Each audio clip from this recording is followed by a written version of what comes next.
कहानी का शीर्षक खूनी दरिया। बहुत पुरानी बात है। तब पानी के ज़्यादा साधन नहीं हुआ करते थे और लोग कुएं, बावड़ी, तालाब आदि जगह से ही पानी पिया करते थे। तो ये कहानी भी एक तालाब की ही है, जो कि एक काली डायन के जादू से अमृत से बदलकर जहर में तब्दील हो गया। ये डायन कैसे बनी और तालाब का पानी विष कैसे बन गया, यही कहानी मैं आपको आज सुनाने जा रहा हूँ। एक गांव में एक औरत को कोई बच्चा नहीं था। वह औरत और कोई नहीं बल्कि मुखिया की पत्नी ही थी। उसकी शादी को काफी समय हो गया था। सब लोग उसे बांझ कह के बुलाते थे। गांव वाले उसका मुंह भी नहीं देखना चाहते थे, लेकिन क्या करें, मुखिया की बीवी जो ठहरी, तो इसलिए लोग उससे थोड़ी बहुत बातचीत तो कर ही लेते थे। एक दिन गांव में एक फकीर बाबा भिक्षा मांगते हुए आ पहुंचा, तो वो बातों ही बातों में उस औरत का हाथ देखने लग जाता है और कहता है कि आपको तो कोई बच्चा नहीं है ना। वो बोलती है, आपको कैसे पता चला? तो वो बोला, हम हस्तरेखा में निपुण हैं और हाथ देखकर ये भी बता सकते हैं कि आगे क्या होने वाला है। तो मुखिया की बीवी ने उससे पूछा, अच्छा तो ये बताओ कि मेरा बच्चा कब होगा? तो उसने कहा, भगवान ने आपको बच्चा तो नहीं दिया है, पर मैं एक रास्ता बताता हूँ, वह सुनो।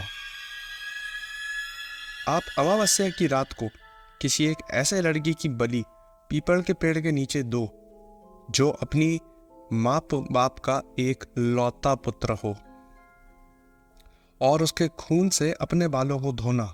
फिर कहना, ए प्यासी आत्माओं, ये मेरी बलि स्वीकार करो और मुझे एक पुत्र दे दो।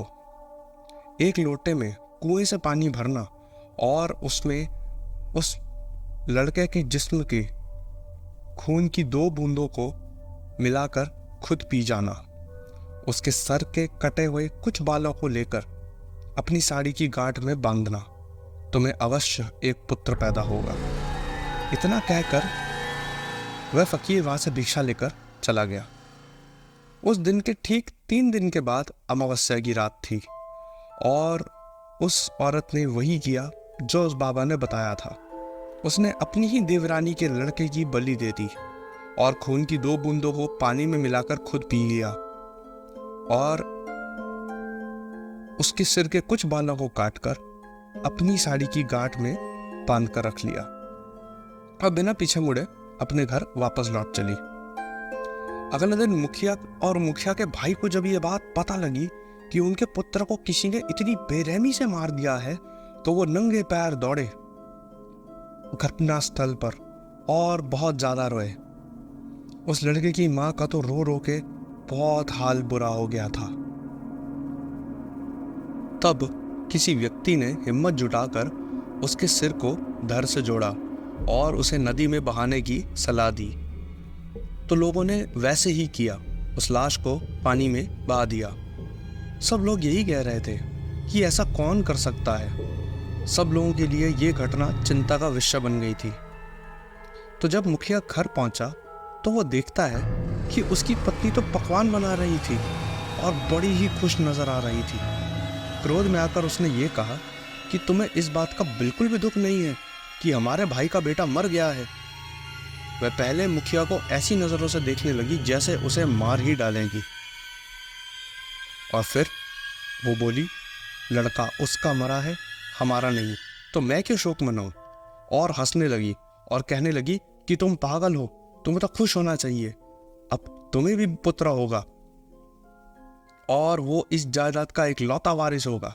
और ये कहकर जोर जोर से हंसने लगी। मुखिया को बहुत गुस्सा आया, उससे बिल्कुल रहा नहीं गया। मुखिया अपनी पत्नी को जान से मारने के लिए अपनी तलवार को ढूंढने लगा। उसको अपनी तलवार नहीं मिली। तो मुखिया जैसे ही अपनी पत्नी के बेड के पास पहुंचता है तो वो देखता है कि सारे के सारे खून उसके कपड़ों पर लगे हुए हैं और तलवार भी वहीं पड़ी है जिस पर बहुत सारा खून लगा हुआ है। मुखिया ये बात समझ गया कि एक पुत्र प्राप्त करने के लिए उसकी पत्नी ने अपनी ही देवरानी के बेटे की बलि दे दी है। मुखिया ने सोचा आज अगर वो अपनी पत्नी का खून कर देता है तो सब लोग उसी को ही गलत दोषी ठहराएंगे। तो इसलिए मुखिया ने ऐसा कुछ नहीं किया, वो वहां से बस चुपचाप चला गया। उस दिन से गांव में ऐसी घटना होने लगी, किसी की भैंस मर गई तो किसी को उसने ऐसे मार डाला और उसके शरीर के अंग इधर उधर फैले पड़े होते थे, जैसे किसी ने नोच नोच कर उसको खाया हो। किसी दिन किसी का कुत्ता, किसी का बछड़ा तो किसी की बकरी उसी तरीके से मरे होते थे जैसे एक भैंस मरी थी। सारे के सारे शरीर के अंग इधर उधर, सर धड़ से अलग, जिसको ऐसा लग रहा था मानो किसी ने उसको नोच नोच के बहुत बुरी तरह खा लिया हो। ऐसा दृश्य देख देख कर पूरे गांव में चिंता का विषय बैठ गया। गांव वाले रात को घर से बाहर ही निकलना बंद कर गए थे, क्योंकि सबके अंदर डर बैठ गया था। एक दिन की बात है, मुखिया रात को अपने गेट के पास सोया हुआ था।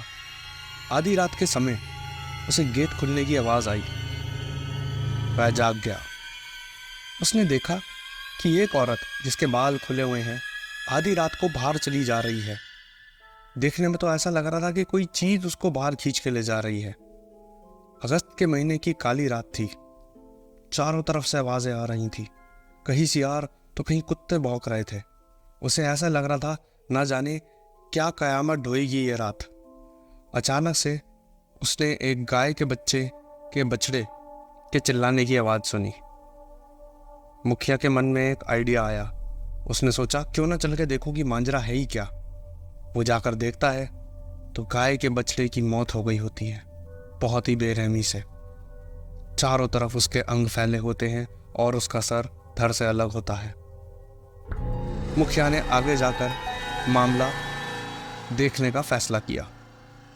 फिर वो आगे बढ़ता है और देखता है कि पूरे जंगल में दूर एक आग जल रही थी। वो एक पेड़ के पीछे छुपकर यह देखता है कि उसकी पत्नी, जो अब पूरी तरह से एक डायन बन चुकी थी, वो काला जादू कर रही है। वो मरे हुए जानवरों की बलि उस तालाब में डाल रही थी जहां गांव वाले ही पानी पीने आते थे। ऐसा करने से सारा का सारा गांव का तालाब अमृत से विष में बदल गया था। मुखिया से यह दृश्य देखा नहीं गया। वो इतना डर गया कि उसी रात गांव छोड़ के भाग गया और फिर कभी नहीं लौटा। वो दिन और आज का दिन, गांव वाले आज भी उस डायन से बहुत परेशान हैं और वो तालाब अमृत नहीं, अब खूनी दरिया बन चुका है।